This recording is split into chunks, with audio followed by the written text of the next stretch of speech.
소장님 그 최근에 네. 이제 그 규제 완화가 좀 대폭적으로 되면서 그렇죠. 좀 분위기가 그래도 좀 안 먹히는 것 같아서 좀 이어지는 안 것 먹힌다. 같아서. 네. 근데 최근에 또 약간 반등 느낌도 나는 것 같고 요즘 시장 좀 어떻게 보세요? 저는 먹혔다고 생각을 해요. 아 그러세요? 그게 안 먹힌 게 아니고요. 아. 먹혔죠. 왜냐하면 2022년이죠. 이제 작년이 됐죠. 2022년 상황부터 우리가 먼저 체크를 해보면 2022년 상반기는 거래 절벽. 가격은 떨어지지 않았어요. 상반기 매매 가격을 보면 가격은 그대로인데 거래량은 이제 침체였고요. 거의 뭐 거래 절벽이죠. 네.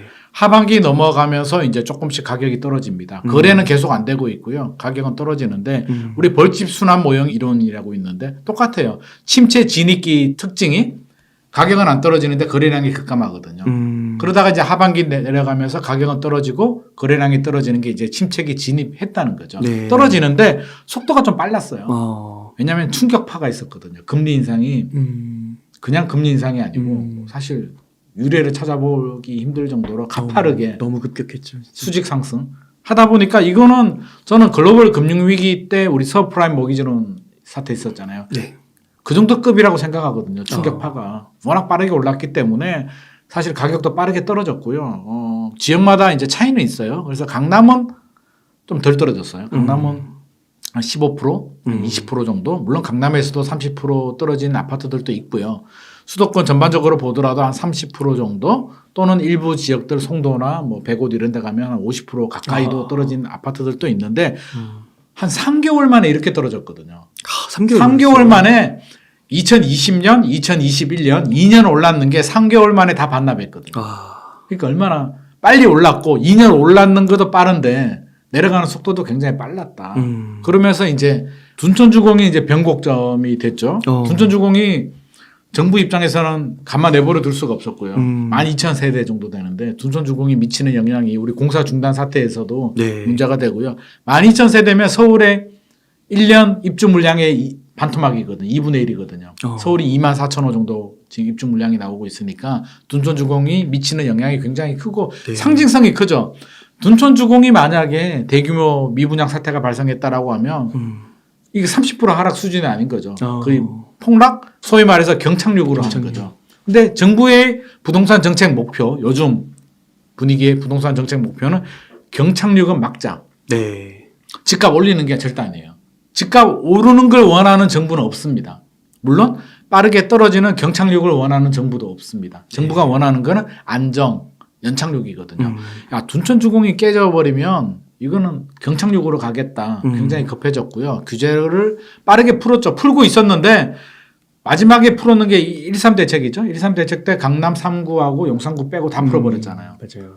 저는 그렇게 빨리 푼 적을 본 적이 없거든요. 아 그래요. 네. 풀더라도 외곽 지역에서 이제 하나씩 풀고 투기 지역 풀고 더 떨어지면 투기 과열 지구 풀고 더 떨어지면 조정 대상 지역 풀고 이렇게 풀어야 되는데 전면 해제. 네.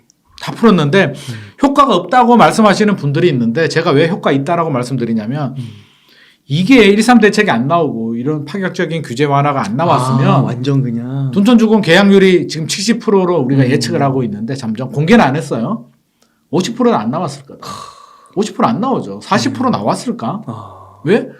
12월까지만 하더라도요. 둔촌주공 계약해야 돼? 안 해야 돼에 대한 근본적인 고민을 하시는 분들이 굉장히 많았어요. 유튜브 전체가 둔촌주공이었어요. 그리고 당첨자들도 네. 하지 말까에 대한 고민을 굉장히 많이 했단 말이에요. 그러다가 1.3 대책이 나오면서 한번 해보자 라고 했죠. 그래서 분위기가 70% 정도 나왔고 미분양이 많이 계약률이 좀 낮아진 거는 39, 49 좀 작은 평양 애들이 좀 많았고요. 59, 84 우리가 일반적으로 좀 선호하는 평양들은 그것도 70% 넘어가는 상회를 했어요. 그래서 저는 이 정도면 선방이다.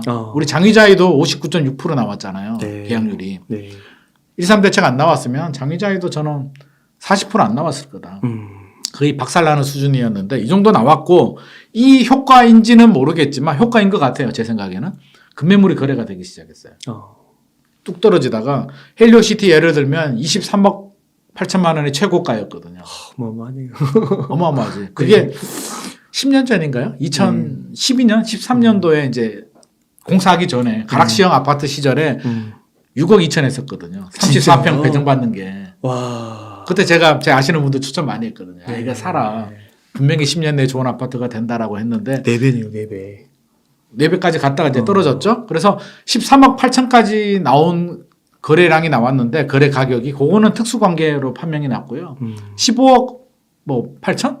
16억 정도? 한 달 전만 하더라도 그 정도 수준이었는데 최근에 제가 가보니까 18억까지 두 개가 거래가 됐더라고요. 네. 18억 거래가 되고 집주인들은 19억 호가 부르고 있고 매수자들은 여전히 16억대 찾고 있는 상황인데 그걸 지금 부동산 시장 분위기를 저는 그대로 반영하는 것 같아요. 급매물 소화가 됐고 집주인들은 호가를 올리고 네.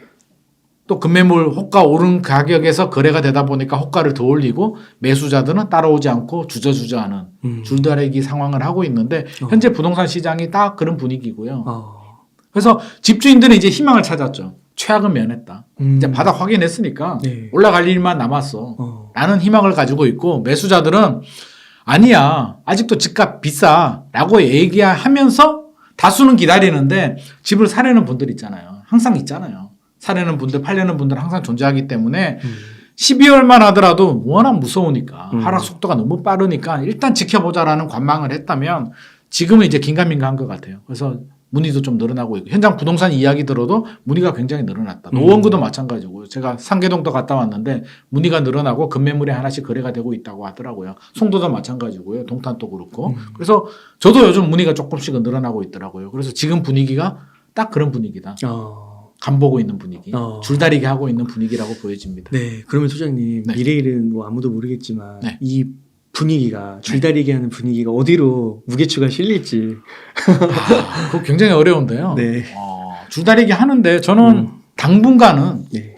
이런 랠리 할 것 같아요. 등락을 거듭하면서 많이 오르지도 않고 많이 떨어지도 않는 상황이 당분간은 지속이 될 것 같고 그 얘기가 뭐냐면 정부에서 추가 대책이 안 나온다는 얘기죠. 추가 대책이 나온다는 얘기는 집값이 오르면 규제를 하는 거고요. 집값이 떨어지면 규제를 푸는데 오르기는 바라지 않는다. 오를라서도 안 되고요. 아니 7년 동안 두세 배 올랐는데 그렇죠. 6개월 조정이 되고 또다시 달리기 오른다. 시작하고 대세 상승이 된다는 거는 저는 논리에 맞지 않다. 상식에 맞지 않다라고 생각하고요. 혹시라도 시장이 메커니즘이 잘못 돌아가가지고 오르기 시작했어. 하다가 올라. 헬로시티가 23억 8천 최고가를 뛰어넘어. 올해 안에. 네. 그럼 정부가 가만히 있을까요? 또 거기서 규제를 할 수 있겠군요. 규제 지역을 더 넓히고 대출 규제 더 강화하고 풀어줬던 규제들을 다시 또 줘오겠죠. 왜? 아니, 빠르게 많이 올라가면 안 되니까. 네. 그런데 그럴 가능성이 많지 않아 보이고요. 저는 맞지 않다. 이치에도 맞지 않다라고 생각하고 두 번째는 금리에 대한 불확실성이 제거되지 않았어요. 물론 이제 불확실성이라고 하면 더 이상 올라가는 부분에 대해서는 이제 거의 마무리 단계처럼 보여져요. 근데 파월 의장 얘기를 들어보면 뭐 계속 나오잖아요. 금리 내리겠다는 말은 아직 하지 않고 있거든요. 그리고 금리 인상이 끝났다라는 말도 하지 않고 있어요. 근데 해석을 그렇게 하는 거죠. 고잉으로 하는데 또 이게 금융 쪽에 있으신 분들은 또 유리한 대로 해석을 하다 보니까 0.25니까 뭐 이제 빠르게 올라가는 게 거의 멈춰가긴 해요. 근데 아직 끝을 확인하지는 않았고 끝만 확인해서 되나요? 내려가야 되잖아요. 근데 지금 한국은행 기준금리가 3.5죠? 네. 한 번 더 올라갈 수도 있고 안 올라갈 수도 있는데 한 번 더 올라가면 3.75죠. 그렇죠. 그러면 혹시라도 하반기에 인하로 돌았으면 바로 또 떨어질까요? 일단 또 지켜보겠죠. 그러겠네요. 그러면 상반기 몇 월 달이 될지는 모르겠지만 3.75 간 다음에 3.5가 될 수도 있고 7호가 될 수도 있는데 한 6개월 지켜볼 거란 말이에요. 미국 반응을 보면서 6개월 지켜보다가 내리기 시작해도 우리 시장에서 원하는 수준이 기준금리에서는 1%에서 2% 정도, 1%대 그 정도는 원할 거고요. 그러면 대출금리가 한 2, 3% 정도. 그렇죠. 한 2%대? 2%대면 가장 베스트고요. 3% 초반대까지는 그렇게 많이 떨어질 수 있나요? 그 정도 떨어져야 좋다는 거죠. 좋다는 거고. 매수자들 입장에서. 네. 근데 언제 그렇게 떨어지겠냐. 네. 한국은행은 베이비 스텝으로 밟잖아요. 특별한 경우 아니면 빅 스텝 진짜 작년에 어쩔 수 없이 빅 스텝 2번인가 했잖아요. 0.25씩 내리면 베이비 스텝으로 내리면 3.75까지 올라갔다가 내린다라고 보면 2까지 내려가려면 몇 번? 1.75까지 내리려면 10번. 그럼 한국은행이 0.25씩 해가지고 10번을 내리려면 네. 1년 안에 될까요? 계속 내려야 되는데 그러기는 쉽지가 않겠죠. 그러니까 저는 내려도 2, 3년 걸릴 것 같거든요. 그렇군요. 그렇게 바라본다면 시장이 완전히 회복세가 들어서려면 심리적으로도 아직 준비가 안 됐다고 봐요. 7년 오르고 6개월 조정되고 심리가 다시 상승으로 가는 건 저는 어렵다라고 보여지고요.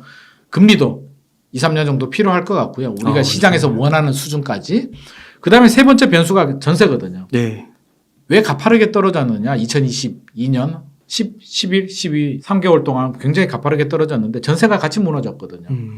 전세가 이렇게 무너진 적이 없었잖아요. 네. 과거 사례를 보면 입주 물량이 많이 나올 때 그때는 전세 가격이 떨어지는데 작년 하반기 4분기에 입주 물량이 그렇게 충격적이지 않았음에도 불구하고 떨어졌다는 얘기는 뭐 금리 영향도 있겠고요. 뭐 월세가 더 유리하니까 월세로 전환된 부분도 있고 여러 가지 이유가 있는데 어떻게 됐든 간에 전세가 떨어졌는데 반포 강남 같은 경우에 전세가 22억, 21억 하다가 지금 12억, 13억까지 떨어졌거든요. 10억이 떨어졌네요. 강남은 입주 물량이 또 많아요. 개포동. 개포동, 아, 반포, 원벨리도 8월 달에 나오고요. 개포는 지금 나오고 있고 올 11월 되면 또 어디죠? 퍼스티어인가요? 그 개포동. 네. 네. DH 퍼스티어 아이파크 나오잖아요. 그 몇천 세대. 그게 6,600세대인가 나와요. 아. 그러니까 아마 내년까지는 좀 내년 상반기까지는 좀 힘들지 않을까. 둔촌주공도 그거 풀리지 않나요? 둔촌주공은 2015년 입주하죠. 입주고 네. 2024년부터 분양권 거래 그렇죠. 가능하고. 가능하고 전세 맞추려면 그 전부터 맞춰야 되니까 와. 그런 물량들이 있기 때문에 전세가 빠르게 회복하기도 좀 쉽지 않을 수도 있다. 음. 물량 자체가 많고요. 또 2+2 계약갱신 청구가 되고 있잖아요. 아. 한 번 내려간 거는 올라가는데 좀 시간이 필요해요. 그러네요. 네. 4년 필요하네. 빨리 올라가기가 좀 쉽지 않기 때문에 종합해보면 단기간에 빠르게 반등하기는 좀 힘들 거다. 빠르게 떨어지지도 않겠지만 빠르게 올라가기도 힘들 거다. 정부가 혹시라도 토지거래가 있잖아요. 풀어주는 거. 풀어주면 반등 폭이 좀 커질 수는 있는데 지금 분위기를 보니까 저는 안 풀어줄 것 같습니다. 4월 달에 여의도하고 성수가 먼저 대상이거든요. 그래서 지금 잠실이나 강남 쪽은 딱 보고 있어요. 여의도 성수가 풀리느냐. 4월 달에 풀리면 우리도 풀린다. 우리는 6월 달에 풀릴 거라고 하는데 지금 돌아가는 분위기를 보니까 4월 달에 안 풀어줄 것 같아요. 서울시도 약간 좀 부정적인 반응이에요. 왜? 풀어줘서 얻을 게 없거든요.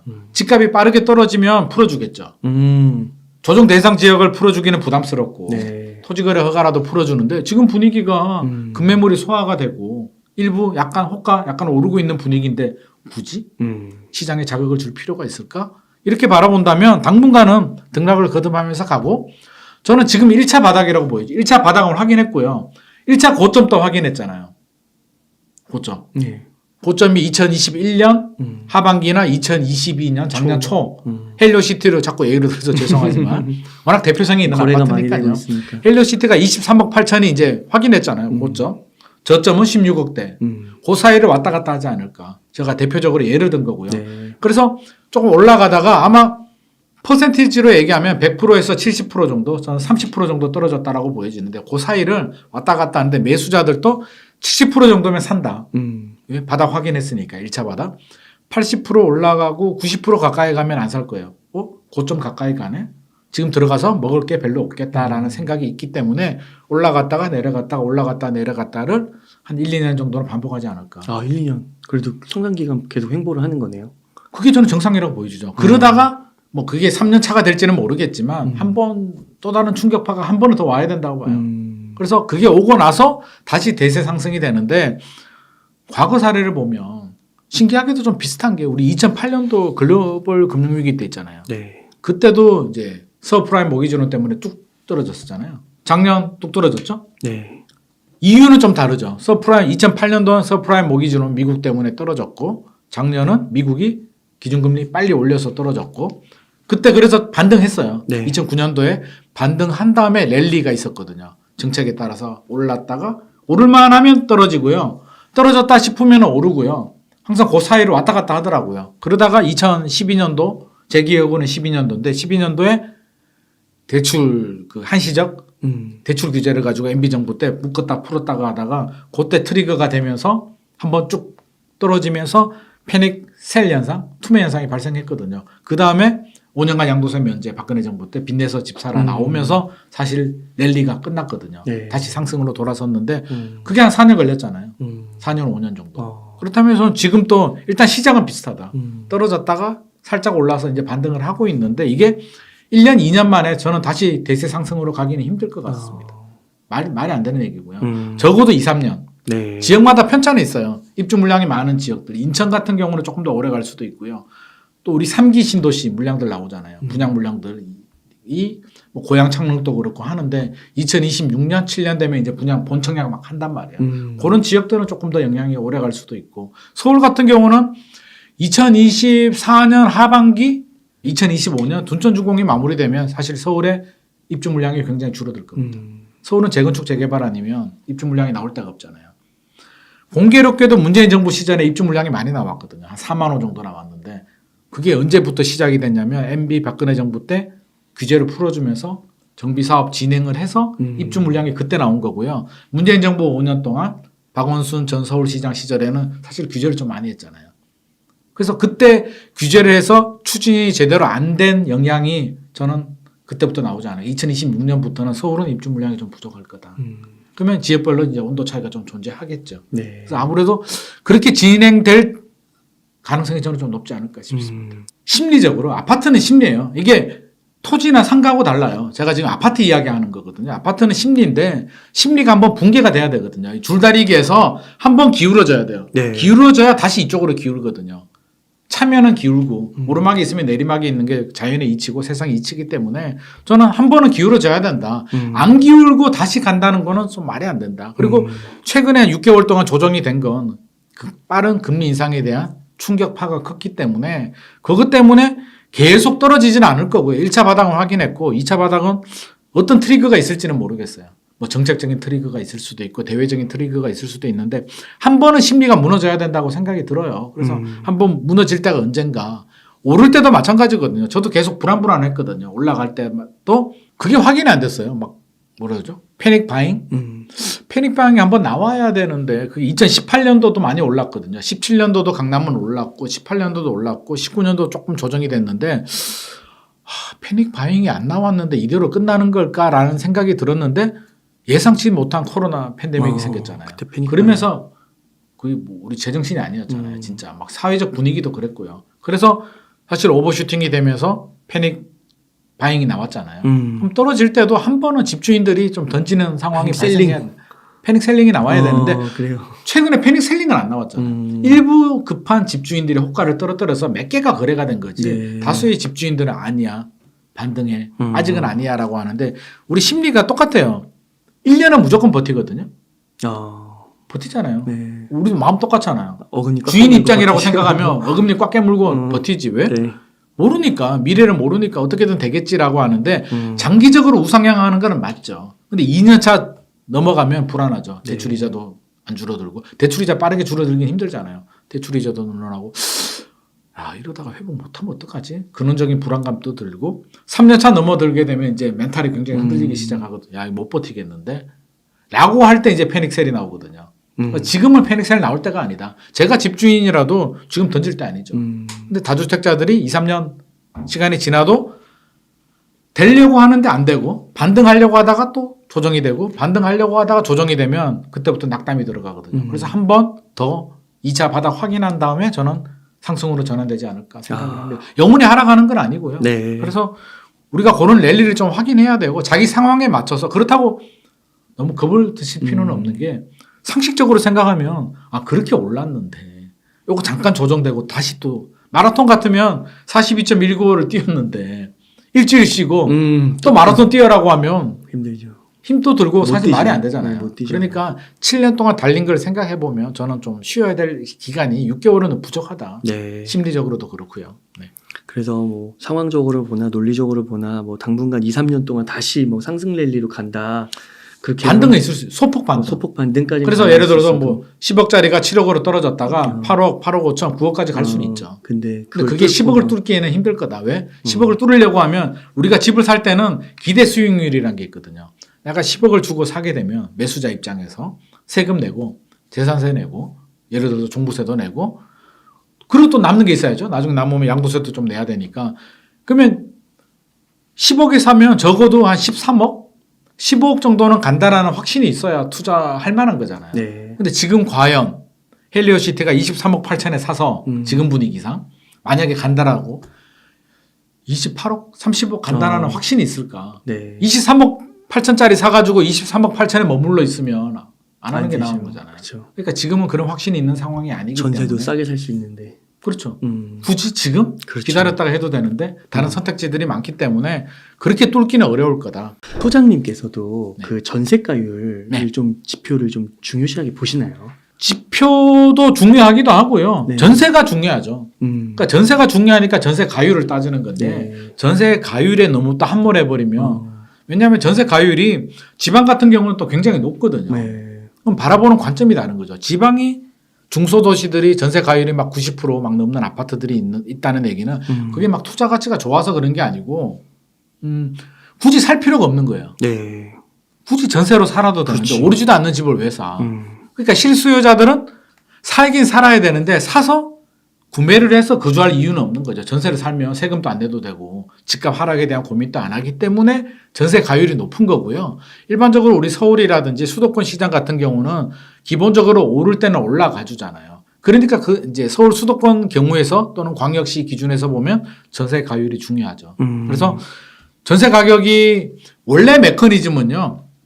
최근에 전세 가격이 떨어지면서 이제 좀 원래 메커니즘이 좀 다르게 좀 붕괴되긴 했는데 원래는 매매 가격이 오르면 수요자들은 집값이 떨어질 것 같으니까 잠시 쉬어가는 타이밍에 전세로 돌아서죠. 그러면 전세 수요가 늘어나면서 전세 가격이 올라가요. 그러면 전세 가격은 매매 가격을 밀어 올리기도 하고요. 떠받쳐주는 버팀목 역할을 해주기 때문에 매매 가격이 이렇게 빨리 떨어지지 않아. 원래는 3개월 만에 30% 떨어지는 게 말이 안 돼요. 말이 안 되는데 지금 다 떨어졌거든요. 네. 전세 가격이 떨어지다 보니까 매매 가격이 떨어지는 거고요. 매매 가격이 떨어지다 보니까 전세 가격이 떨어지는 건데 동반 하락을 했기 때문에 지금 문제가 되는 거고 지금 시점에서는 전세가 언제 반등하느냐가 굉장히 중요한 포인트가 되죠. 그래서 지금은 전세가 굉장히 중요하다. 그러니까 이 강남 지역 보면 진짜 전세가 아까 말씀해 주셨지만 반포도 10억 떨어지고요. 네, 맞아요. 개포도 막 개포는 18억 막 그렇죠. 입주 물량이 나오니까요.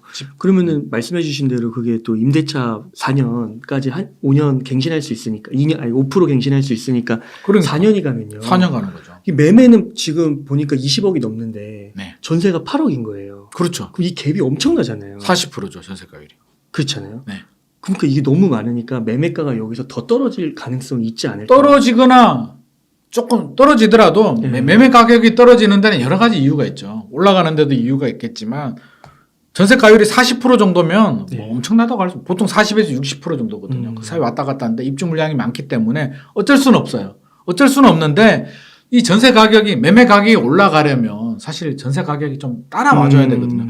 자, 아까 20억 얘기했죠. 전세가 8억인데 이게 25억, 30억을 가야 되는데 예를 들어서 가려고 하는데 전세는 8억이야. 그러면 전세가율이 30% 이하로 떨어지잖아요. 네. 그거는 좀 말이 안 되거든요. 네. 그러니까 올라가는데 발목 잡는 역할은 충분히 할 수는 있죠.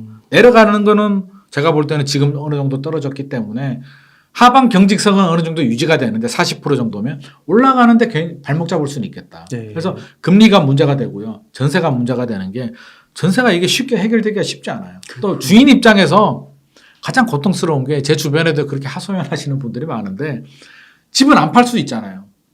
너가 돈 있는데 나는 지금 투매, 패닉세일 안 하고 싶어. 그러면 버틸 수 있는 거잖아요. 버티면 되는데 전세는 버틸 수가 없어요. 세입자한테 돌려줘야 되니까. 계약 만기가 되고 세입자가 나간다라고 하면 법적으로 안 돌려주면 안 되잖아요.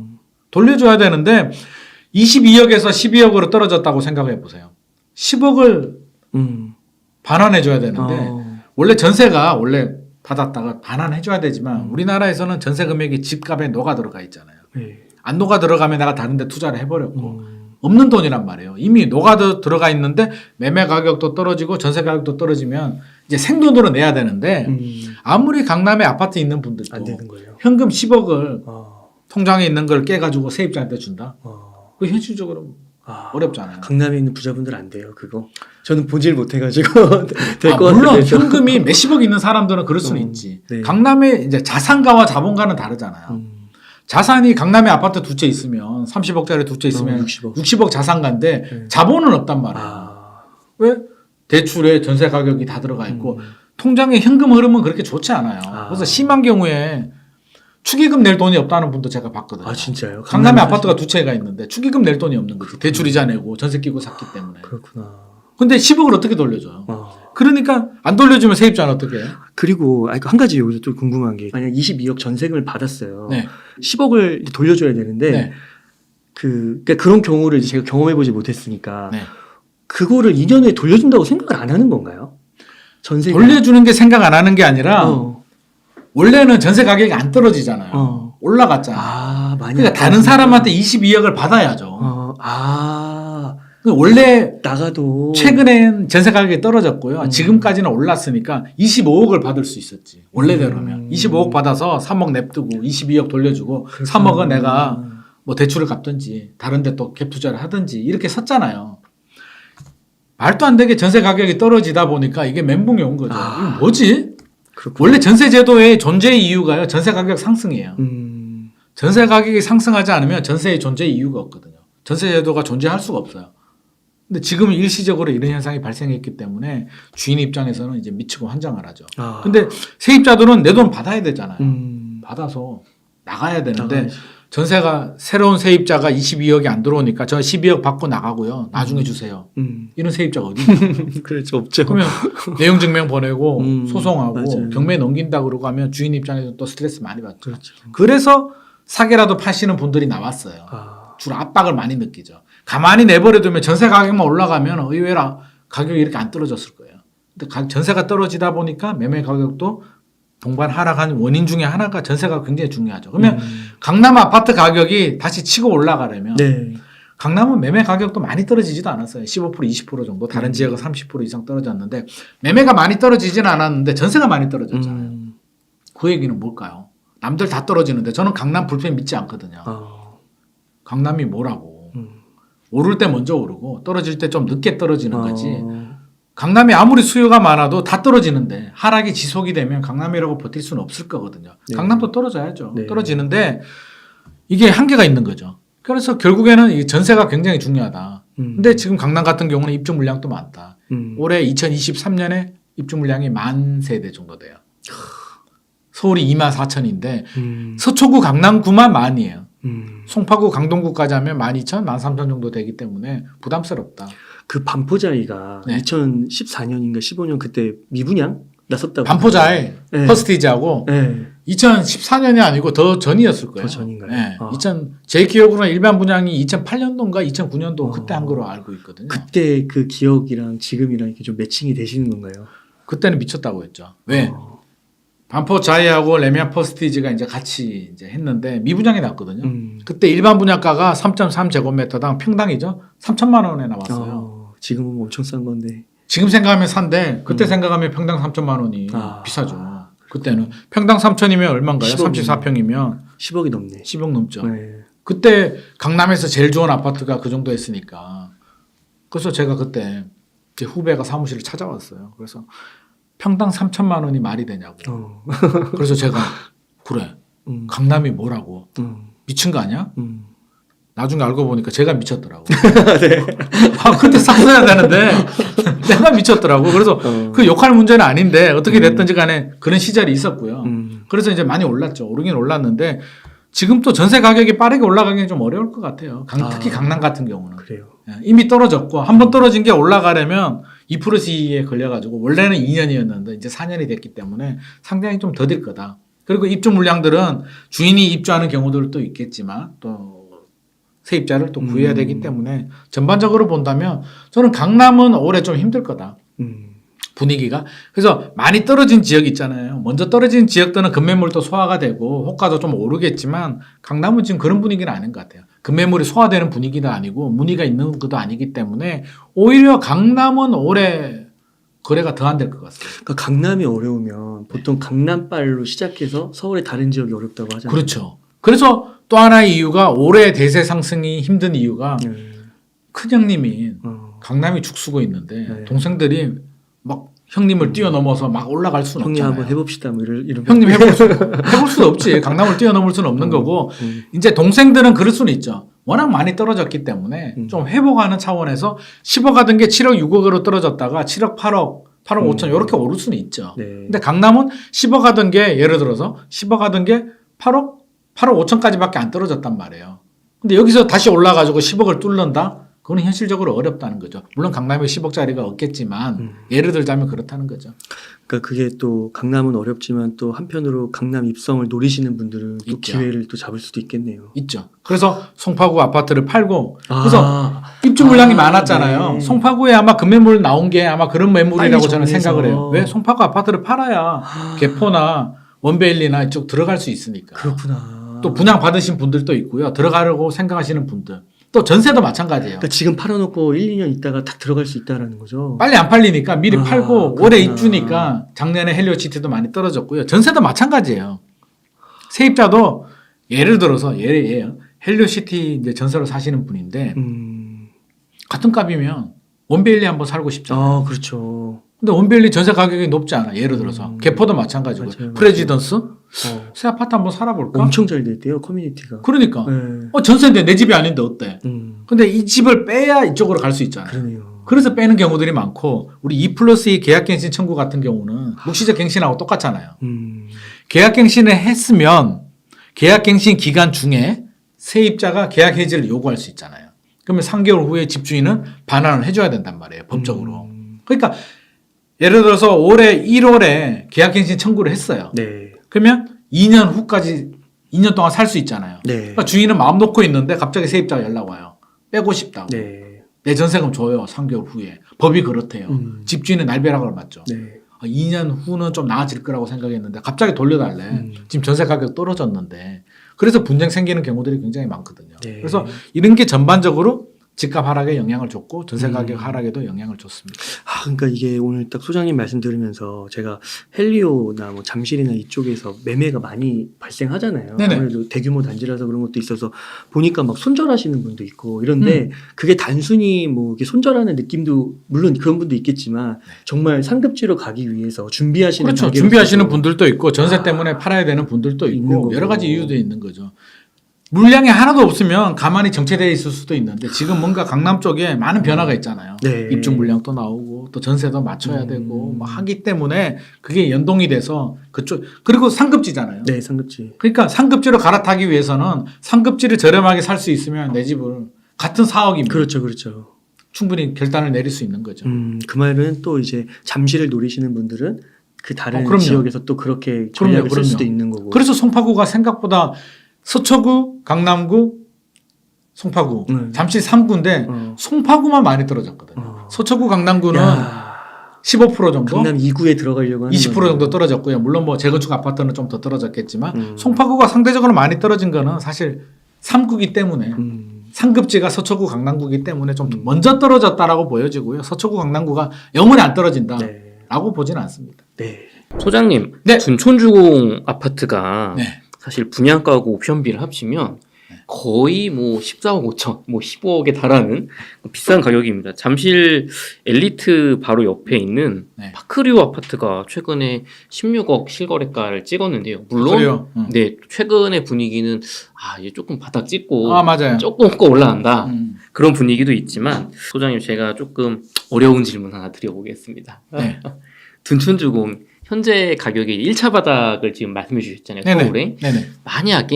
만약에 지금의 1차 바닥을 뭐 시기적으로 뭐 6개월, 1년 뭐 1년 밝게 지지 시기는 좀 달라질 수 있겠지만 거기서 어떤 트리거로 해서 가격 하락이 좀 더 나와서 네. 둔촌주공이 분양가 수준인 13억 혹은 12억 정도의 분양가 수준에서 이제 거래를 내가 살 수 있다. 네. 33평을. 네. 그러면 사야 될까요? 말아야 될까요?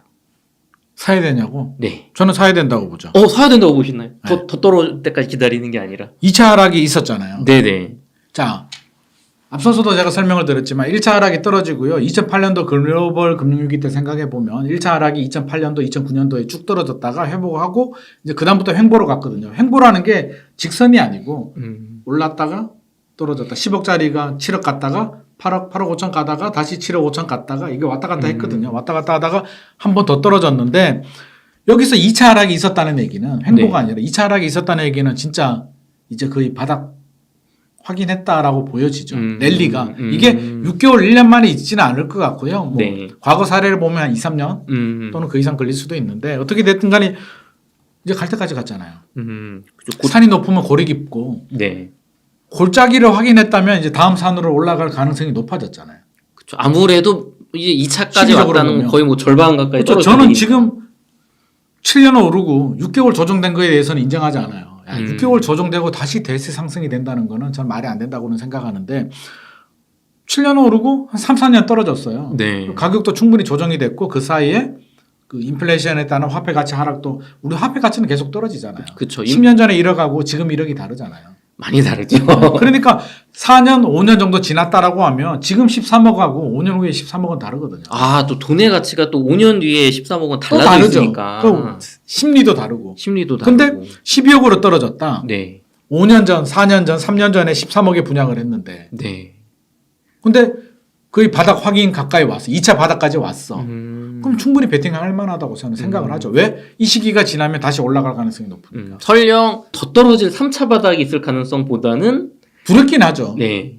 근데 그건 아무도 모르는 거고요. 2차 바닥까지 왔으면 저는 3차 바닥이 물론 올 수도 있는데 그 정도는 리스크 감내해야죠. 리스크 없는 투자는 없죠. 2012년도 생각을 해보면은요. 2012년도에 잠실주공 5단지가 8억 6천 했었거든요.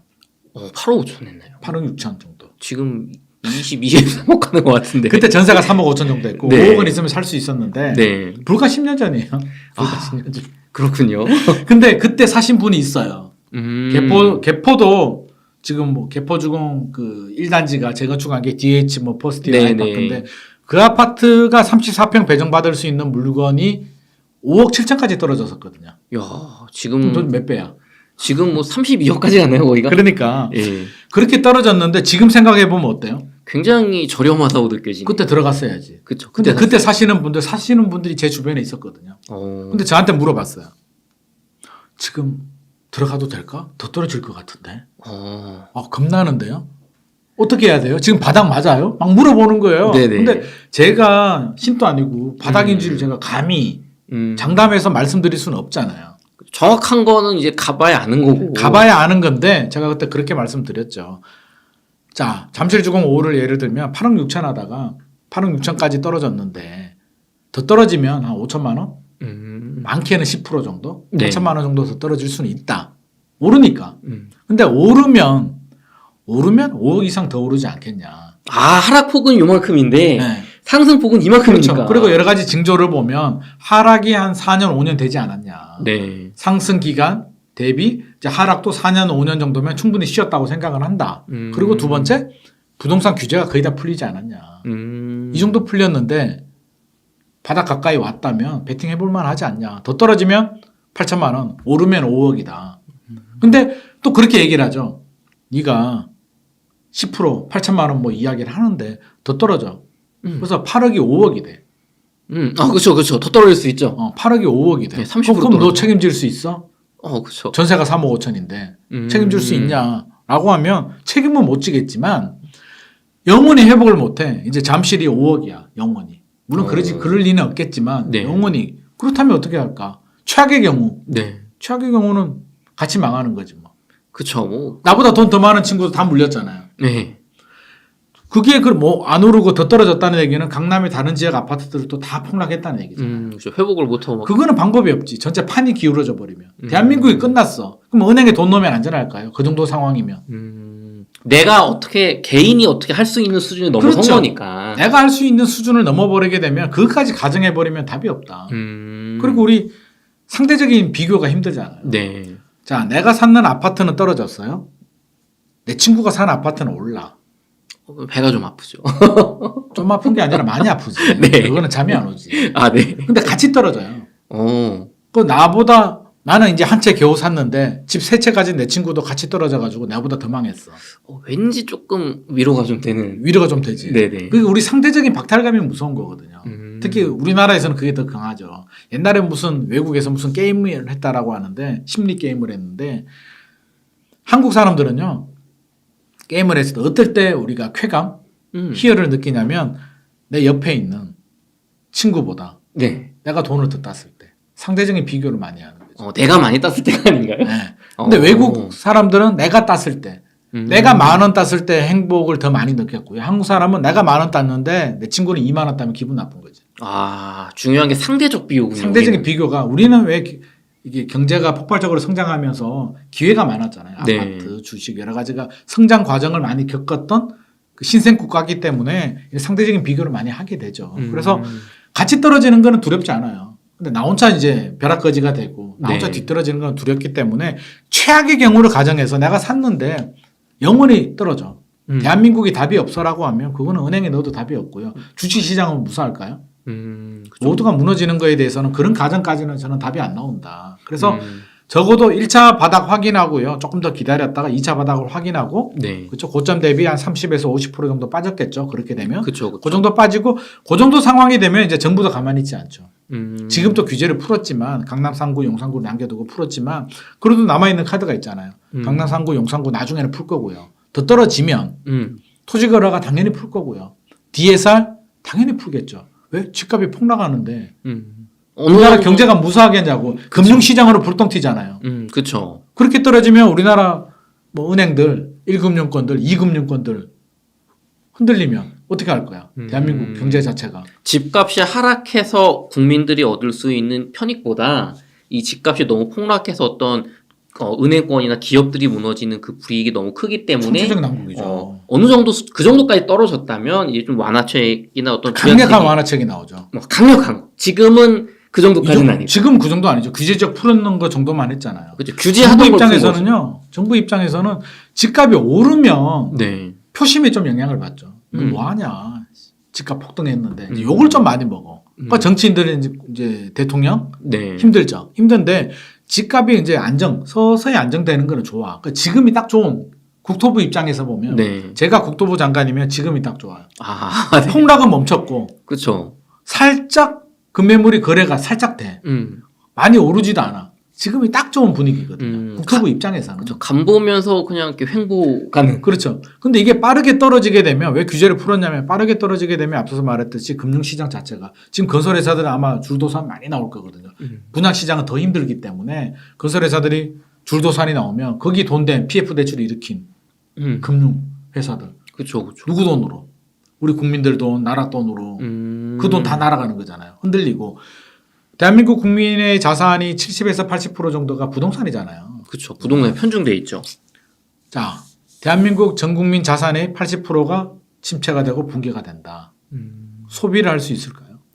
아니 지금 대출 이자 갚기 바쁘고 요즘 집값 떨어져서 가슴 아픈데 그러니까. 뭘 이렇게 뭐 자동차를 바꾸고 뭐 그러겠습니까? 내 말이. 그러니까 집값이 떨어지는데 자, 차 바꾸기 좋을 때가 언제냐면 제가 팁을 하나 드리면 여기 또 남자분들이 차를 좀 좋아하시죠. 여자분들도 네네. 좋아하지만 차 바꾸기 좋을 때는 집값 오를 때예요. 결혼하신 분들. 여보, 차 한 대 바꿔볼까? 집값이 예를 들어서 10억 하던 게 15억까지 올랐어요. 한 2년 만에. 네. 기분이 좋을까요? 안 좋을까요? 아 좋죠. 5개 올랐는데. 막 하늘을 나르는 것 같고 막 그쵸. 부자 15억이 내 통장에 들어온 것 같잖아요. 그렇죠. 남편이 차 바꾸자 그러면 하지 마라 그럴까요? 하자 그럴까요? 뭐 할부로 그 정도는 뭐. 한번 해봐. 그래, 우리도 좋은 차 한번 타보자. 네, 이렇게 오래 탔지. 되는데 15억 하던 게 12억으로 떨어졌어요. 또는 11억으로. 네. 여보 우리 차 하나 어떤 말이 나올까요? 아니 지금 집값 떨어지고 경제 위기 온다고 하는데. 네가 지정신이냐. 그쵸. 대출 이자도 2배 올라서 힘들어 죽겠는데 너 나가서 돈이나 더 벌어와. 그쵸. 나는 소리 들을 거잖아요. 등짝 맞고 등짝 스매싱 맞고. 네. 그러니까 소비가 주는 거죠. 소비가 줄어들고요. 또 이게 부동산하고 연계되는 게 미분양이 늘어나잖아요. 분양을 못 하죠. 그렇죠. 분양을 못하면 새 아파트가 안 나오죠.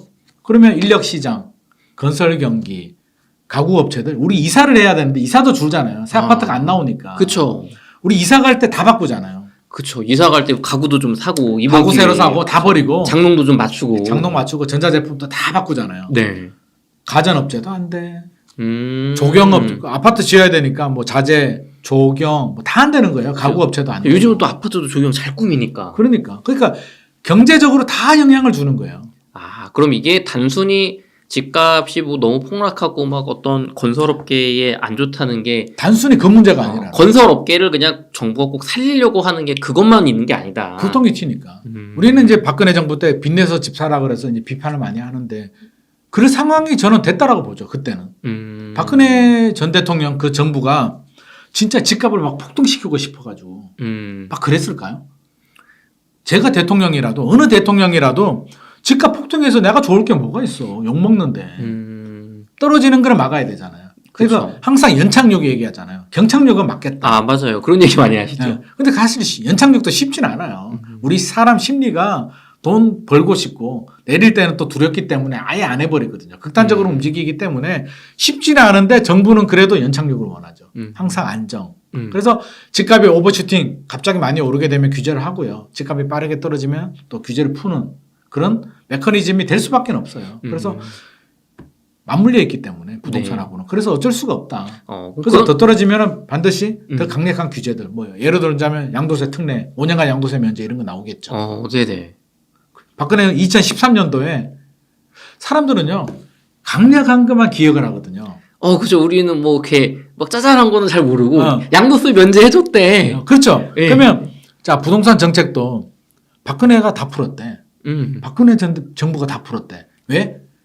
무서운 거 한 방씩 때려줬거든. 5년간 양도세 면제, 양도세 특례 나왔고요. 네. 취득세 영구 인하 1%로. 그전만 하더라도 취득세가 1% 아니었어요. 6억 이하가 1%가 아니고 네. 원래는 4%잖아요. 근데 이제 한시적으로 2%까지 해줬다가 또 4% 했다가 왔다 갔다 했거든요. 파격적으로 영구 인하 1%를 해줬단 말이에요. 대출도 당연히 풀어주고. 그러니까 그것만 기억에 남는 거야. 네. 사실은 MB 정부 5년 동안 계속 풀어줬어요. 투기과열 지역 풀어주고 조정대상 지역 풀어주고 뭐 그때는 조정대상 지역은 없었지만 네. 풀고 대출 규제 좀 풀었다가 살짝 묶었다가 풀었다가 이걸 계속 반복했는데 MB가 풀어준 거는 하나도 기억 안 하고 양도세도 풀어주고 다 했는데 박근혜 정부 때 그랬지 박근혜가 다 풀었지 라고 하는데 강력한 한 방을 때려줬기 때문이고요. 네. 집값이 2차 하락이 있으면 그때 나오는 게 이제 그런 게 나오겠죠. 그러면은 종합을 해보면 만약에 이제 뭐 2, 3년 뒤에 정말 2차 하락이 나온다면 그때는 떨어질 만큼 떨어진 것도 있고 국민들의 소득이 이제 인플레이션이나 경제 성장에 그동안 또 화폐 가치가 하락했기 때문에 지금의 13억과 그때의 13억은 또 다른 것도 있고 그럼요. 네. 그리고 정책적으로도 그런 상황에서는 이제 강력한 부양책 혹은 그렇죠. 강력한 규제 완화책으로 이제 어느 정도는 좀 밸런스를 맞추려고 하고 심리적으로도 받아들일 준비가 되죠. 집주인들은 3년 정도, 4년 정도 침체가 되면 집어 던질 준비가 되고요. 투자자들도 이 정도면은 할만하지 않을까, 이 정도 떨어지면 되지 않을까라는 심리가 꿈틀꿈틀 움직이기 때문에 그런 이해관계가 맞아 떨어지는 거죠.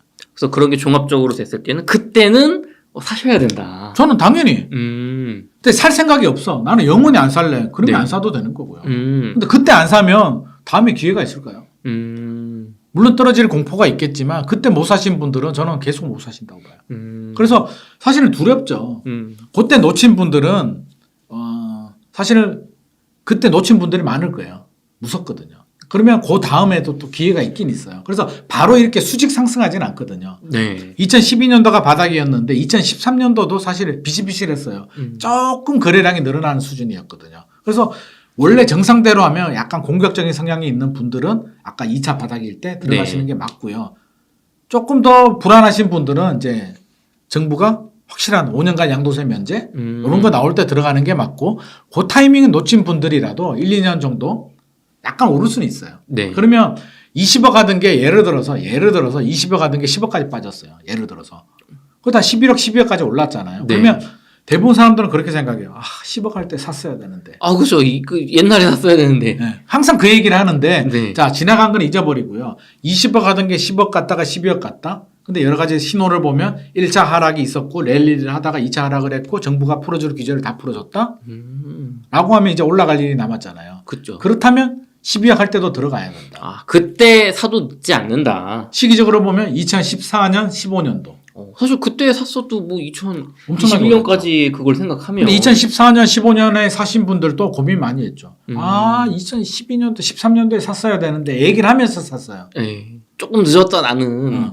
근데 안정적으로 하려면 바닥을 찍고 떨어지는 칼날 확인하고 살짝 반등할 때 들어가는 게 원래 원칙이죠. 그래서 조금 보수적이거나 위험 회피 성향이 강하신 분들은 찍고 살짝 올랐을 때 나는 마음을 그렇게 먹어야죠. 바닥만 확인하고 살짝 오르는 거 보고 난 그 정도 더 주고 들어갈래 하시는 분들은 그렇게 들어가셔도 되고요. 전 김인만 소장님께서 오늘 되게 정리를 잘 해줬다고 느껴지는 게 지금이 1차 바닥인데 네. 지금 그런 말씀해 주신 것처럼 상승이 반등이 오면 전고점을 가기엔 너무 시간이 짧다 지금. 그렇죠. 이치에 맞지 않는다. 그렇죠. 그리고 뭐 인플레이션이 이런 게 지금 뭐 진행된 게 없잖아요 사실 몇 년 동안. 맞습니다. 정부 측에서도 막 지금 5년 면제 이걸 해주면 이제 여론에서 굉장히 그게 좋지 마지막 않을 카드인데 거고. 지금 그쵸? 꺼낼 이유가 없어요. 그렇죠. 제가 국토부 장관이라도 안 꺼내요. 그렇죠. 그럼 모든 걸 종합해 봤을 때, 지금 1차 바닥에서의 상승은 반등 정도로 그칠 가능성이 높고. 저는 그렇게 봅니다. 하지만 몇 년 뒤에 2차 바닥이 온다면, 네. 그때는 여러 여건들을 종합을 했을 때, 정말 바닥에 적어도 무릎 이하일 가능성이 높다. 그때 사셔도 좋고, 조금 더 보수적으로 보신다면, 오르는 거 보고, 네. 조금 더 올랐어요. 그때는, 이 기간이 지나갔기 때문에, 축적된 에너지와 어떤 인플레이션 때문에 그때는 정말 대세상승 갈 수 있다. 되게 정리를 잘 해주신 것 같아요. 소장님 그러면 실거주 한 채는 진리다 네. 라는 말이 사실 우리 부동산 저는 업계에서는 그게 통해 왔는데 네. 하락이 좀 심하다 보니까 최근에는 실거주도 사지 마라 이런 주장이 조금 더 힘을 받고 있는 것 같기도 합니다. 그냥 전월세 살고 집 사지 말고 그냥 투자하면 되는 거 아닙니까? 주식 같은 거. 어디다 투자를 해요? 뭐 주식이라든가 뭐 이제 뭐 아니면 꼭 집이 이렇게 변동성 큰 집을 사야 됩니까?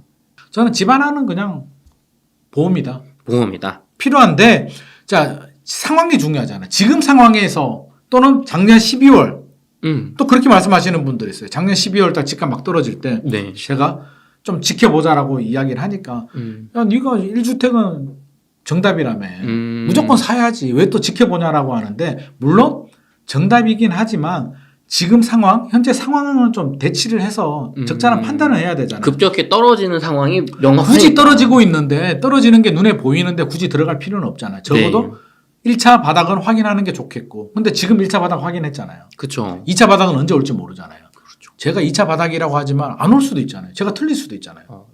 세상 일은 모르니까. 그렇죠. 그렇죠. 모르니까. 제가 과거와 제가 경험과 여러 가지 제 지식을 가지고 예측을 할 뿐이지 안 올 수도 있는 거고 올 수도 있는 거니까 1차 바닥 고점 대비 저는 항상 얘기하거든요. 실수요자들 지금 이제 집을 살려는 분들이 저한테 연락을 많이 주시는데 네. 저는 항상 하는 얘기가 있어요. 지금 분위기라면 1차 바닥 확인해라. 고점 대비 30% 정도 일단 확인했으니까 그 정도 떨어지는 급매물이라면 두 번째 필요하다면 굳이 필요가 없어. 예를 들어서 총각이에요. 네. 당장 결혼할 생각도 없어. 돈은 조금 있지만 당장 네. 필요가 없어. 하시는 분들은 조금 더 기다려봐도 되고요.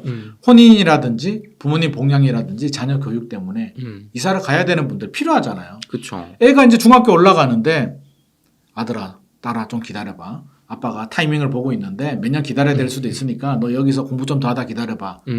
아빠 그러다가 저 대학생 되는데요. 그 시기가 있는 거잖아요. 꼭 좋은 학군으로 가야 될 시. 물론 전세로 갈 수도 있겠지만 네. 필요하다면 자금이 된다면 고점 대비 30% 정도 조정된 매물 들어갔다가 뭐 랠리 하다가 조금 올랐다가 내렸다가 하다가 뭐 2차 랠리 들어오면은 10억짜리가 7억으로 떨어졌다가 6억까지 떨어질 수는 있겠죠. 10% 정도 리스크는 네. 안고 들어가는 거죠. 랠리가 안 오고 2차 바닥이 안 오고 상승으로 되면 땡큐고요. 그건 모르는 거니까 적어도 1차 바닥은 확인하고 들어가라라는 말씀 필요하다면 저는 또 작은 계획에 문제가 없어야 되고 우리 연끌할 때 2020년, 2021년에 정신이 없었잖아요. 그렇죠. 집값 막 올라가는데 언제 공부하고 네. 빨리 한 달이 바뀌니까. 벼락거지가 될 것 같고 네. 그래서 그때 좀 무리하신 분들이 많았잖아요. 저는 그때도 한결같이 이야기를 했어요. 상담할 때도 그때 저한테 상담 받으러 오신 분이 있는데 현금 2억인가 정도 있는데 10억짜리 아파트를 사겠다는 거예요. 많이 무리인 것 같은데요. 한 사람은 담보대출 받고 혼인신고 안 하고 한 사람은 전세자금 대출 받고 아. 양가 집에 부모님 도움 조금 받고 신용대출 받아서 10억짜리 사겠다는 거예요. 영끌인 것 같습니다. 그래서 제가 하지 말라고 했어요. 아무리 필요해도 그건 아닌 것 같다. 상당히 많이 올랐고 그때는 미래를 모르니까 조금 더 오를 수도 있지만 사실은 많이 올랐다. 피로감이 굉장히 누적이 됐기 때문에 혹시라도 어떤 예상치 못하는 변수 그게 결과적으로는 금리가 됐지만 그때는 금리 안 올랐을 때요. 예상치 못하는 변수가 생기면 굉장히 취약하다 리스크가. 당신 같은 분들은 굉장히 위험하기 때문에 사실 그런 상황이라면 아무리 필요해도 안 하는 게 맞다라고 말씀하셨는데 돌아갔어요. 제가 돌려보냈어요. 제가 네. 도저히 추천해 줄 수가 없어 이거는. 근데 그분이 다른 데 가서 했는지는 모르겠어요. 하지만 그런 상황이라면 아무리 실거주라도 그렇게 리스크 없는 투자가 없다라고 하지만 그 정도 리스크는 저는 안 된다고 봅니다. 한번 무너지면 부동산이 무서운 게 있어요. 아무리 뭐 안정성이 높다라고 하지만 그렇게 2억 가지고 10억을 투자했잖아요. 만약에 2억만 떨어지게 되면 원금 다 날려요. 그죠. 내 돈이 없어지는 거죠. 내 돈이 없어지죠. 3억 떨어지게 되면 손실이 발생해요. 손실 구간이 되는 거죠. 그래서 그게 너무 리스크가 크기 때문에 저는 자기 자본이 50% 정도는 들어가는 게 맞겠다. 적어도 50% 이상이면 더 좋고요. 최소한 50% 정도 마진을 확보하고 더 좋은 거는 70% 정도 자기 자본이면 더 좋고요. 대출 30% 정도. 그 정도라면 저는 충분히 해볼 만한데 그렇게 리스크가 높은 투자는 저는 아무리 실거주라도 반대합니다. 그럼 지금처럼 30% 정도가 하락한 1차 바닥인 어떤 주거 아파트에서 네. 내가 좀 뭐 결혼이라든가 혹은 이제 집이 필요한 경우에 또 내 자본이 적어도 50% 정도는 네. 있는 상태에서 갭 투자가 아니라 네. 정말 내가 살기 위한 집을 사는 건 지금도 반대하지 않으신다. 그럼요. 당연하죠. 소장님 제가 마지막으로 하나만 더 여쭤보겠습니다. 집값 하락이 심해지다 보니까 특히나 뭐 경기도 남부, 네. 뭐 이제 동탄이라든가, 네. 뭐 망포라든가, 네. 뭐 영통이라든가, 그리고 인천, 이제 송도, 검단, 네. 그리고 대구 같은 지방까지 와우. 재개발, 재건축, 조합원, 입주권 매물들이 좀 마이너스 P로 나오고 있어요. 나오죠. 입주 물량도 많고 분위기도 안 좋은 게 겹쳤잖아요. 네, 나오죠. 그래서 이제 이런 거에 관심을 이제 내 집 마련으로 관심을 가지시는 분들이 있는데 사실 분양권과 조합원 입주권의 차이가 뭔지를 잘 몰라요. 아, 진짜요? 네, 그 좀 어떤 게 차이가 있는지 좀 주의점은 뭐가 있을지 좀 일단 알려주시면 좋겠어요. 비슷하긴 해요. 새 집을 받을 권리예요. 네, 몇 년 지나면 완공이 되면 내 집이 돼. 네. 되는데 분양권은 청약 통장을 통해서 청약을 해서 당첨이 돼서 계약을 해서 그 집이고요. 입주권은 네, 원래 집이 있었어요. 근데 정비사업, 재건축, 재개발을 통해서 멸실, 부셔버리고 관리 처분이 나서 부셔버리면 아무것도 없잖아요. 그렇죠. 뭐 땅만 있잖아. 땅만 있죠. 그럼 나는 입주 때까지 불안해서 어떻게 살아? 그게 입주권이에요. 그럼- 집은 없어. 실체는 없는데 네, 내가 청약 통장을 통해서 분양을 받지는 않았지만 내가 네. 예전에 집이 있었기 때문에 내가 네. 조합원이고 내가 입주권 자격이 되기 때문에 집을 받을 수 있는 권리가 생긴 거예요. 원조합원의 이제 새 집을 받을 권리. 그렇죠. 근데 예전에는 좀 차이가 있었어요. 분양권은 주택수에 들어가지 않았어요. 그러니까 청약을 한 거는 주택수에 안 들어가는데 네. 입주권은 양도세 주택수에 들어갔어요. 예전에는. 네네. 근데 이게 문재인 정부 때 규제를 강화하면서 분양권도 주택수에 들어가 버렸기 때문에 네. 지금은 약간 좀 비슷하게 섞여서 오히려 더 헷갈려요. 그래서 더 헷갈리신 것 같아요. 뭐 찾아봐도 뭐가 달라요. 다르냐. 다르고 자 분양권을 거래를 하잖아요. 네. 이제 규제 지역에서 풀려서 분양권을 거래하면 분양권은 취득세가 없습니다. 왜? 집이 아니니까.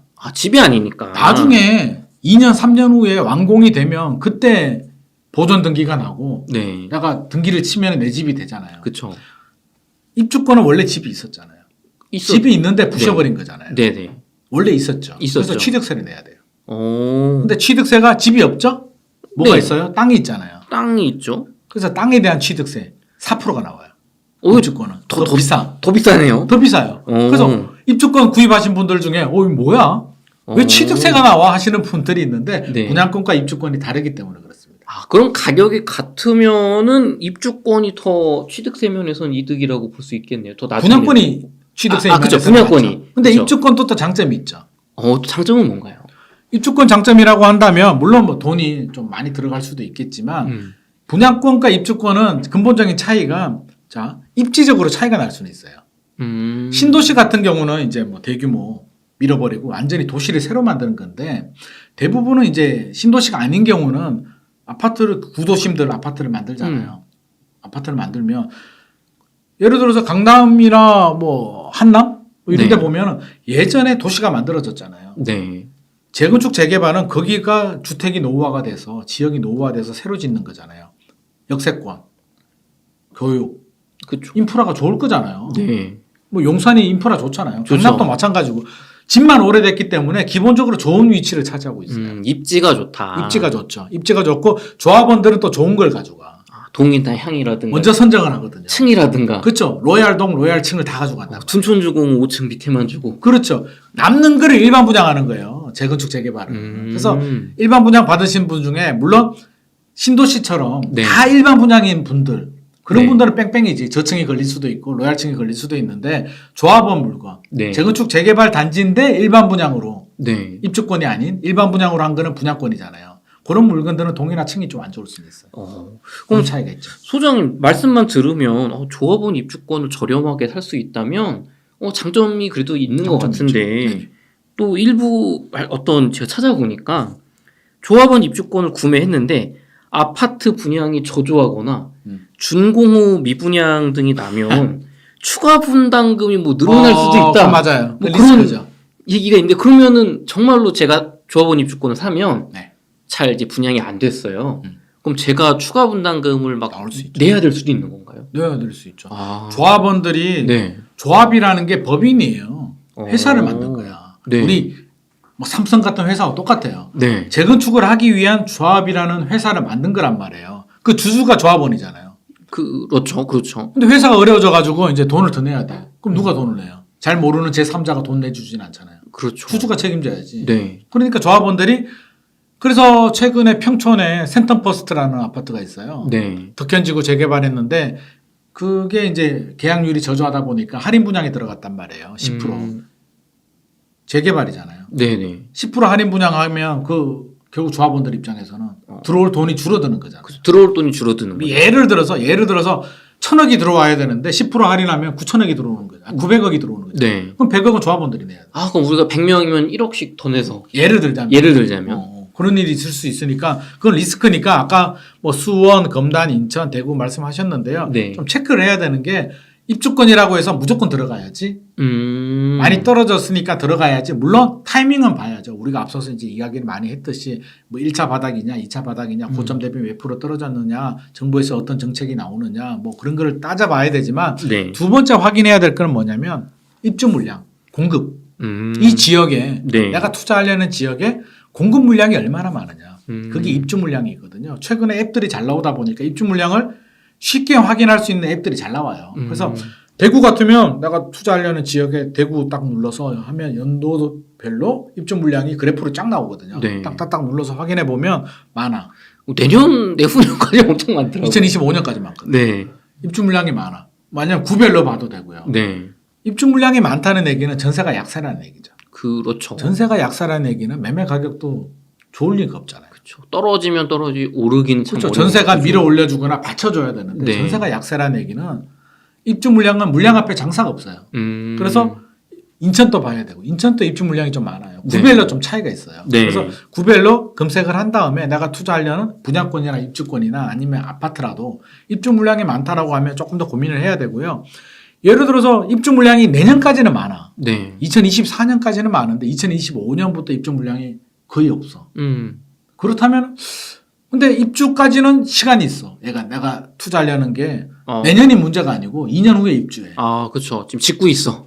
짓고 있어. 네. 그러면 또 이게 그 시기가 지나갈 수도 있으니까 그런 걸 감안해야 된다. 그래서 입주 물량도 좀 분석을 하시는 게 좋습니다. 그럼 입주 물량까지 분석을 해서 좀 시기를 봐야 되고 그러면은 좀 이렇게 초보자분들 입장에서는 조합원 입주권은 어쨌든 리스크가 좀 있는 거고 네. 분양권은 그러면 그냥 제가 딱 산 금액만 내고 어떤 책임이 그렇죠. 없는 확정이죠. 거. 분양권은 확정이죠. 그러면 내가 잘 모르겠다면 분양권을 사는 게 안전하다. 안전하다는 게 아까 떨어지는 경우를 말씀하셨잖아요. 네. 재개발도 미분양이 나고 가격이 네. 떨어지니까 문제가 된 거잖아요. 그렇죠, 그렇죠. 분양권도 가격 떨어지면 그러니까 가격은 떨어질 수 있다. 그런 거는 감안해야 떨어질 수 된다. 있죠. 근데 분양권도 이제 전매가 허용이 될 수도 있잖아요. 네. 규제가 풀리면 네. 분양권 투자의 장점은요. 분양권도 이제 거래가 될 수도 있잖아요. 지금은 분양권 전매가 묶여 있는 곳들 묶여 있는 곳들도 있는데 이제 풀린 지역들 네, 예를 풀린 적도 들면 있죠. 분양권 투자의 장점이 뭐냐면 분양가를 예를 들어서 5억이라고 우리가 가정을 하자고요. 그러면 네. 계약금 10% 들어가죠. 그렇죠. 5천만 원 들어가죠. 나머지는 중도금 대출이죠. 네. 5천만 원 가지고 분양권을 살 수가 있어요. 집 아파트에 대한 권리를 살 수 있는. 근데 5억짜리가 올라요. 네. 6억까지 올라. 그러면 나는 5천만 원 투자해 가지고 1억이 올라간 거예요. 그러면은 수익률이 200%. 200%네요. 그게 분양권 투자의 장점이에요. 그래서 정부가 집값 오를 때는 막죠. 전매. 그죠. 그거부터 먼저 막더라고요. 막지. 왜 투기하지 말라고. 네. 이게 막 과열이 돼서 신축 아파트가 올라가면 주변에 있는 아파트 가격이 올라갈 수도 있으니까 막는데 네. 집값이 떨어지면 풀어주죠. 제발 좀 사라. 왜? 야, 투기 좀 해라 그냥. 해도 내가 용납 눈 감아 줄 테니까 좀 사. 지금 건설 회사들이 죽을라 그래. 미분양이 늘어나고 하면 심각해. 금융시장도 위험하니까 제발 사. 팔아도 돼. 그래서 투자를 해요. 했는데 실거주자는 괜찮아요. 나 입주하면 되니까. 그렇죠. 근데 투자자야. 살아야 되니까. 네. 그래서 욕심이 나가지고 3개를 샀어요. 3개 사면 600%. 600%가 되는데 잘 되면 600%인데 네. 어라? 내가 타이밍을 잘못 잡아가지고 나는 바닥인 줄 알았는데 바닥이 아니야. 안 팔려. 네. 안 팔리면 어떻게 돼요? 그러면 나는 책임져야 되잖아. 잔금 이거 어떡하죠? 그렇죠. 네. 난 돈이 예를 들어서 2억밖에 없어요. 네. 그래서 3개를 산 거예요. 이거 1억 5천 들어갔죠. 1억 5천 들어갔죠. 남는 돈이 5천밖에 없는데 5억이면 15억이잖아요. 네. 어라? 안 팔리네? 팔려고 했는데 안 팔려. 그럼 잔금을 치려면 내가 15억을 어떻게든 계약금 빼고 그쵸. 그렇죠. 그럼 얼마예요? 13억 5천 어떻게든 마련해야 되잖아요. 네. 대출도 3개가 다 안 나오잖아요. 그쵸. 그 정도까지는 안 나와. 전세를 맞춰도 뭔가 돈을 더 넣어야 되잖아요. 그쵸. 감당이 안 되는 거죠. 돈이 2억밖에 없는데. 1억 5천 내고 5천밖에 안 남았는데 어떻게 감당이 돼? 그러면 안 되겠다. 팔아야겠다. 네. 한 6개월 남겨두고 이제 마음이 초조하죠. 입주 6개월 남으면 야 이거 안 되겠다. 내가 물릴 수도 있으니까. 시간이 얼마 없다. 그러면 이제 가격을 낮춰요. 처음에는 그 프리미엄이 예를 들어서 1억이 올랐어. 네. 안 팔리니까 5천? 3천? 2천? 나중에는 무피. 분양가. 그냥 가져가. 그냥 원금만 줘. 네. 그래도 안 팔리면 마이너스가 나오죠. 야, 내가 1,000만 원 줄 테니까 제발. 그럼 내가 5천만 원 냈죠? 네. 4천만 원밖에 못 받는 거죠. 그쵸. 계약하시는 분은 4천만 주고 그러니까 1,000만 원 이득을 보는 거죠. 그쵸. 그런 게 생겨요. 예전에도 있었습니다. 그래서 최악의 경우는 마이너스 프리미엄 분양권까지 나오기 때문에 분양권 투자의 장점은 분명하지만 단점은 물리면 굉장히 골치 아프다. 눈물까지 흘릴 수도 있기 때문에 제가 무조건 추천드리진 않고요. 분양권 투자는 상황을 보고 상승 가능성이 높을 때 1년, 2년 후에 상승 가능성이 높다라고 판단이 될 때 들어가야 되고 절대 현혹되면 안 됩니다. 이걸 부추기는 또 일부 부동산과 또 일부 전문가들이 나올 수도 있어요. 그래서 야 3년 후는 무조건 오르니까 분양권 사. 그쵸. 입주 물량 줄어드니까 사라. 사라. 그 심한 경우는 예전에 그런 경우도 있었어요. 내가 책임질 테니까 사. 내가 팔아줄게. 정말요? 뭐 그런 경우들이 있었어요. 그래서 막 종이도 써줘요. 각서 같은 거. 사인 쫙 해가지고 기님만이가 책임진다고. 제가 하진 않고. 네네네. 그래서 저하고도 막 사오고 이랬는데 그렇게 하면 안 된다고. 네. 안 팔리잖아요. 그럼 책임 못 지지. 책임 안 져주나요? 그 사람은 자기가 돈을 벌기 위해서 수수료를 받기 위해서 무리수를 던진 거죠. 자기도 그렇게 될 줄 몰랐겠지. 팔릴 줄 알았는데 안 팔리면 전문가가 어떻게 팔아줘요. 안 팔리는데 살 사람이 없는데. 시장 상황이 안 돼. 결국에는 계약자 본인 책임이에요. 전문가를 음. 상대로 뭐 소송을 해야 되는데 소송한다고 해서 전문가가 뭐 물려주겠어요. 법원 판결 가도요. 본인이 강압에 의해서 도장 찍고 계약을 한 게 아니라면 현실적으로 어렵습니다. 그렇기 때문에 반드시 본인 책임이고요. 시장 상황 잘 봐야 되고 저는 그래서 여러 채 막 분양권 막 투자하는 거 개인적으로는 추천하지 않습니다. 필요한 한 사람 아니면 자금 여력은 돼요. 그래서 집 하나 있는데 안 되면 내가 들어가서 살아도 되고 그런 분들은 하셔도 돼요. 그래서 신도시 같은 경우에 동탄 2신도시 뭐 이런 거 같은 경우는 그럴 때가 있었거든요. 신도시들은 물량이 많이 나오니까 네. 일시적으로 공급 과잉으로 그런 분양권들 저렴한 물건들이 나올 수도 있어요. 네. 그래서 신도시 같은 경우에 만약에 3기 신도시가 그런 마이너스나 또는 네. 저렴한 분양권이 나오면 그런 거는 저는 괜찮다고 봐요. 동탄 2신도시도 그렇게 잡은 분들이 뭐 많이 올랐다고요? 많이 올랐죠. 예. 많이 올랐고 그 마이너스 P가 나온다는 얘기는 몇 년을 기다리다 나오는 거잖아요. 그쵸. 이미 시기적으로도 충분히 버퍼링을 했기 때문에 저는 음. 아무거나 하지 마시고 그런 신도시들 3기 네. 신도시 같은 경우에 혹시라도 그런 게 나오면 그런 거는 잡아도 좋겠다라는 음. 말씀 드리고 싶습니다. 네, 그것도 가급적이면 실거주 관점에서 접근을 하시고 최악의 경우는 생각해야죠. 네, 최악의 경우를 내가 팔려고는 했지만 네. 물렸을 때 나는 문제 없어. 내가 그 집에 들어가서 살면 되지. 네. 그런 분들은 하셔도 좋다는 거죠. 알겠습니다. 소장님 끝으로 네. 저희 옥날책방 시청자분들에게 하고 싶으신 말씀, 강조하고 싶은 말씀 있으면 부탁드리겠습니다. 지금 부동산 시장이 굉장히 혼돈의 상황이고요. 뭐 금매물이 거래가 되고 호가가 좀 오른다고 해서 최근에 막 불안해하시는 분들이 좀 많이 있어요. 그래서 어떻게 해야 되나 막 불안해하는데 너무 불안해하지는 마시고요. 투자의 책임은 반드시 본인이고요. 기준을 세워야 돼요. 그래서 7년 오르고 6개월 조정이 되고 다시 또 막 달려가지고 전고점을 넘는다? 저는 그건 상식에도 맞지 않고요. 금리나 뭐 전세 상황 보더라도 그렇지는 않다라고 저는 개인적으로 생각을 하고 있기 때문에 너무 초조해하거나 불안해하지 마시고 필요하신 분들이라면 고점 대비 30% 정도 금매물 위주로 해서 자금이 되면 하셔도 좋을 것 같고요. 당장 필요 없는 분들이라면 앞으로 또 기회들이 많이 있기 때문에 절대 초조하거나 불안한 마음에 판단 미스하지 마시고요. 필요 없는 분들이라면 조금 더 기다렸다가 상황을 보고 판단하셔도 좋을 것 같습니다.